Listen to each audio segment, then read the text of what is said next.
Priya's Corner. இன்னைக்கு நம்ம ஒரு நான்வெஜ் ஐட்டம் ரொம்ப சிம்பிளான நான்வெஜ் ஐட்டம் பண்ண போறோம்.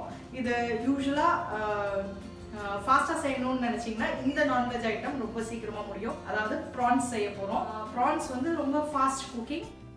prawns ரெசிபியில் நிறைய வெரைட்டிஸில் பண்ண முடியும். நான் இன்னைக்கு மோஸ்ட் சிம்பிளஸ்ட் மெத்தடை காமிக்கிறேன். ஃபாலோயிங் வீடியோஸில் இந்த பெப்பர் பேஸ்ட், அப்புறமா குழம்பு மாதிரி, அப்புறம் பிரியாணி இதெல்லாம் பண்ணுற மாதிரி ப்ரான்ஸில் வேறு வெரைட்டிஸும் காமிக்க போகிறேன். இன்னைக்கு நம்ம ப்ரான்ஸ் தொக்கு எப்படி பண்ணுறதுன்னு பார்க்கலாம். சிம்பிள் ப்ரான்ஸ் தொக்கு, அதுக்கான இன்க்ரீடியன்ட்ஸ் பார்க்கலாம், அதுக்கான ப்ரொசீஜரையும் பார்த்துடலாம் வாங்க. எறா தொக்கு, ப்ரான்ஸ் தொக்கு செய்கிறதுக்கு ரொம்ப சிம்பிள் ஐட்டம்ஸ் தான். ப்ரான்ஸ், எறா, பூண்டு, இஞ்சி, தாளிக்க வெங்காயம், பட்டை, சின்னமன், லவங்கம், க்ளோவ்ஸ், எண்ணெய், கொத்தமல்லி, பிளேன் மிளகாத்தூள், கொஞ்சம் மேஜிக் மிளகாத்தூள், தனியாத்தூள், உப்பு, மஞ்சத்தூள்.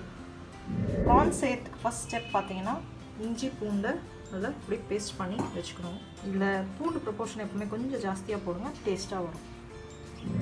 எறா வதக்கிறதுக்கு ஃபஸ்ட்டு 2 லவங்கம், கொஞ்சம் பட்டை, வெங்காயம் போட்டு தாளிக்க ஆரம்பிக்கலாம்.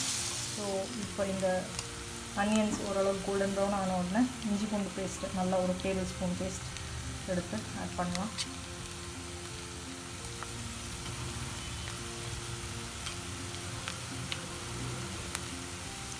இந்த இஞ்சி பூண்டு பேஸ்ட்டை கொஞ்சம் கலரை விட்டுட்டு மிளகாத்தூள், இது ப்ளெயின் மிளகாத்தூள், காஷ்மீரி மிளகாத்தூள் போட்டிங்கன்னா நல்லா கலராக வரும். கொஞ்சோண்டு 1/2 டீஸ்பூன் தனியாத்தூள், அப்புறம் இந்த மேஜிக் மிளகாத்தூளும் இது இருந்தால் நீங்கள் போடலாம், இல்லைன்னா உங்கள் இஷ்டம். கொஞ்சோண்டு ஜீரகம் தனித்தனியாக ஆட் பண்ணிக்கலாம். கொஞ்சம் மஞ்சத்தூள், 1/4 டீஸ்பூன் மஞ்சத்தூள். ஸோ ஆல்டுகெதர் மிளகாத்தூள் ஒரு 1.5 டீஸ்பூன் மேலே கிட்ட வந்துருக்கு எல்லாம் சேர்த்து.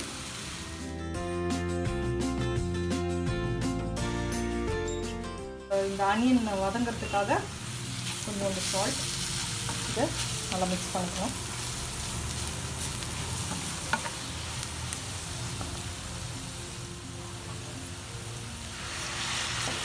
லைட்டாக அந்த இஞ்சி பூண்டு பேஸ்ட் ஓட தண்ணியை கொஞ்சம் ஆட் பண்ணிடலாம். அது மிக்ஸ் ஆகிறதுக்கு இது ஒரு 10 மினிட்ஸ் இந்த பச்சை வாசனைலாம் அடங்குற அளவுக்கு ஃப்ரை ஆகணும். ஏன்னா ப்ரான்ஸ் வந்து சீக்கிரம் குக் ஆகும். ஸோ டுவர்ட்ஸ் த எண்டு போட்டு கொஞ்சோன்னு வேக வச்சாலே நல்லா வெந்துடும், இல்லைன்னா ரப்பர் மாதிரி வரும். இப்போ இதை இப்போது 10 மினிட்ஸ் மீடியம் ஃப்ளேமில் இந்த அனியனும் மசாலாவும் குக் ஆகட்டும், பச்சை ஸ்மெல் கம்மியாகட்டும். அனியன்ஸ் இந்த அளவுக்கு வதங்கிடணும். வதங்கினதுக்கப்புறம் இந்த ப்ரான்ஸ் வாஷ் பண்ணி டீவார்ம் பண்ணி வச்சுருக்கிற ப்ரான்ஸை ஆட் பண்ணுங்கள். இதுக்கு எக்ஸ்ட்ரா தண்ணி எதுவுமே ஆட் பண்ண தேவையில்லை. இந்த ப்ரான்ஸில் இருக்கிற தண்ணியே போதும். அதுவே இப்போ இந்த ப்ரான்ஸ்லேருந்தே தண்ணி விடும், அதுவே குக்கிங்க்கு சரியாக இருக்கும். அதே மாதிரி நெக்ஸ்ட்டு ஒரு 5 to 10 மினிட்ஸில் இது ரெடி ஆகிடும். ஆக்சுவலாக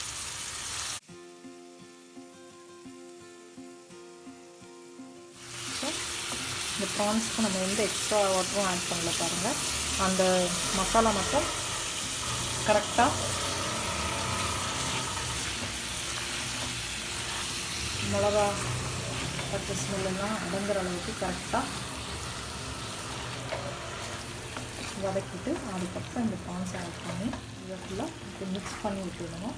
ப்ரான்ஸ் உடையாமல் மிக்ஸ் பண்ணி விடுங்க. இது கொஞ்சம் பெரிய ப்ரான்ஸ் அதனால் ஒன்றும் ஆகாது. சின்ன ப்ரான்ஸாக இருந்தால் இன்னும் ஈஸியாக மிக்ஸ் ஆகிடும் ஆக்சுவலாக. ஸோ இதில் வந்து we have to make sure அது மேரினேட் ஆகிற மாதிரி கரெக்டாக மிக்ஸ் ஆகிடணும். அதில் இப்போ பார்த்திங்கன்னா நாங்கள் எந்த எக்ஸ்ட்ரா வாட்டரும் விடலை. இதுவே இன்னும் ஒரு 5 மினிட்ஸில் தண்ணி அதுவே விட ஆரம்பிக்கணும். நான் திருப்பி காமிக்கிறேன். 5 மினிட்ஸில் பாருங்கள், இந்த மாதிரி க்ளோஸ் பண்ணி வச்சிங்கன்னா பாருங்கள் கொஞ்சம் கொஞ்சமாக தண்ணி விட ஆரம்பிச்சிருக்காங்க. இது பார்த்தீங்கன்னா இது பாருங்கள் கொஞ்சம் கொஞ்சமாக தண்ணி விட ஆரம்பிச்சிருக்கு. 5 மினிட்ஸ் ஆகிடுச்சு. இப்போ இன்னும் ஒரு 5 மினிட்ஸில் திருப்பி காமிக்கிறேன். நான் மிக்ஸ் பண்ணி விட்டாச்சு நாங்கள் இதை. இதில் தண்ணி விட ஆரம்பிச்சிருக்காங்க. இன்னொரு 5 மினிட்ஸு திருப்பிக்காங்க. பாருங்கள் இன்னும் எவ்வளோ தண்ணி வந்திருக்கு. இப்போ ஆக்சுவலாக ஜஸ்ட் க்ளோஸ் பண்ணி லிட் க்ளோஸ் பண்ணி நெக்ஸ்ட் 5 மினிட்ஸில் இவ்வளோ தண்ணி வந்திருக்கு. இது வெந்துடும். இப்போ கடைசியாக நம்ம அதை ட்ரெயின் பண்ணுற மாதிரி கொஞ்சம் ஹையில் வச்சு கலந்து விட்டுட்டே இருந்து அது சுண்டி வரணும். அப்போ ப்ரான்ஸ் ஃப்ரை ரெடி ஆகிடும். ப்ரான்ஸ் தொக்கோட இந்த வெங்காயம் வந்து அனியன்ஸ் வந்து நீங்கள் எவ்வளோ வேணுமோ அவ்வளோ ஆட் பண்ணிக்கோங்க. தொக்கு ஜாஸ்தி வேணும்னா இந்த மாதிரி நிறைய ஆட் பண்ணிக்கலாம், இல்லைன்னா கொஞ்சமாக ஆட் பண்ணிக்கலாம். இப்போ இது ஆல்மோஸ்ட் ரெடி ஆகிடுச்சு. கடைசியாக அந்த கட் பண்ணி வச்சுருந்த கொத்தமல்லி பாதி இதிலேயே போட்டுருங்க. ஒரு 2-3 கார்னிஷிங்ஸ் வச்சுக்கோங்க. பண்ணலாம்.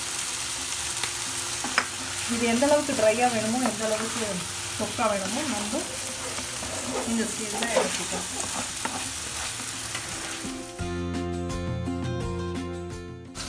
ஸோ இப்போ சர்விங் பவுலுக்கு ட்ரான்ஸ்ஃபர் பண்ணுற ஒரு வேலை மட்டும்தான்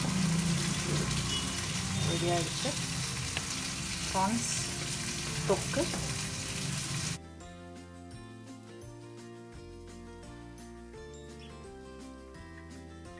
இது மேலே கொஞ்சம் கார்னிஷ் பண்ணுறேன்.